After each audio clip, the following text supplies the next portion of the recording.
How to create multiple email signatures in Gmail on Windows 11. This tutorial shows you how to set up different signatures for different situations. First, open your browser and go to gmail.com. After that, sign into your Google account. From there, click on the gear icon at the top right. At this point, click on See All Settings.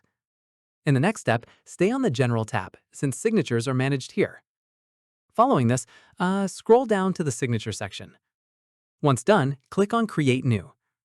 From here, type a name for the signature, like Work or Personal, then click Create. At this stage, type out the actual signature content you want to appear, including formatting, links, or images if needed.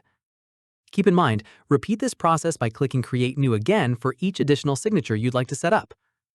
After this, scroll down further to Signature Defaults and choose which signatures should appear for new emails versus replies or forwards.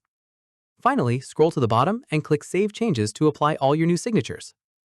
And that's it. If this guide helped you create multiple email signatures in Gmail on Windows 11, give it a like, subscribe for more Windows tutorials, and tap the bell icon for updates. See you in the next one.